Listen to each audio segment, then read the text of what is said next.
जय जय श्रीमन्नारायण। मैं सीता श्रीनिवास। चलिए जानते हैं महाशिवरात्रि व्रत कब है, क्यों मनाई जाती है और इसकी पौराणिक कथा क्या है। तो चलिए शुरू करते हैं।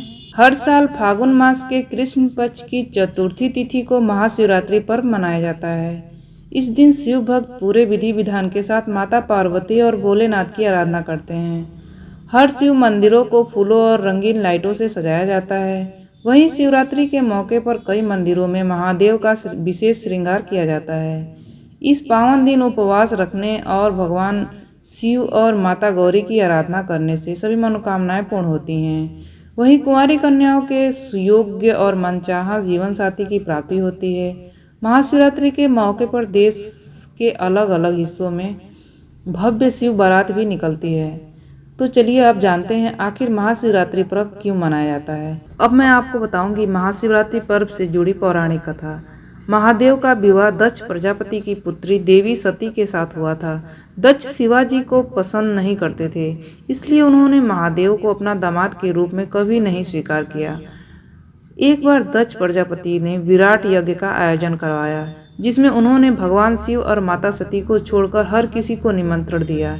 इस बात की जानकारी जब माता सती को लगी तो वह बहुत दुखी हुई, लेकिन फिर भी वहां जाने का निर्णय ले लिया। महादेव के समझाने के बाद भी सती जी नहीं रुकी और यज्ञ में शामिल होने के लिए अपने पिता के घर पहुंची। सती को देख प्रजापति दक्ष अत्यंत क्रोधित हुए और उन्होंने भोलेनाथ का अपमान करना शुरू कर दिया। भगवान शिव के लिए दक्ष द्वारा कहे गए वाक्य और अपमान को माता सती सहन नहीं कर पाई और उन्होंने उसी यज्ञ कुंड में खुद को भस्म कर लिया। इसके बाद कई हजारों सालों के बाद देवी सती का दूसरा पुनर्जन्म पर्वतराज हिमालय के घर हुआ।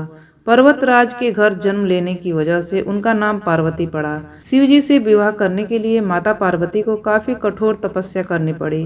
कहते हैं कि उनके तप को लेकर चारों तरफ हाहाकार मचा हुआ था। माँ पार्वती ने अन्न जल त्याग कर वर्षों भोलेनाथ की उपासना की, जिससे भोले भंडारी उनके तप से प्रसन्न हो गए। आखिर में देवी पार्वती के तप और निश्चल प्रेम से शिवजी प्रसन्न हुए और उन्हें अपनी संगिनी के रूप में स्वीकार किया। पौराणिक कथा के अनुसार भगवान शिव ने पार्वती जी से कहा था कि वह अब तक वैराग्य जीवन जीते आए हैं और उनके पास अन्य देवियों की तरह कोई राजमहल नहीं है, इसलिए वह उन्हें जेवरात महल नहीं दे पाएंगे।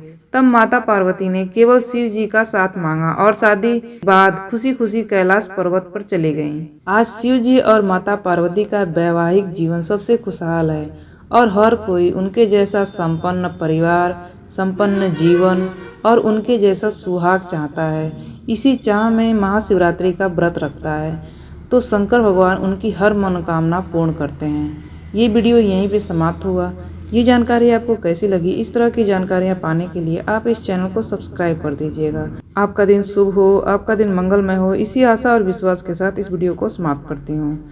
जय जय श्रीमन्नारायण।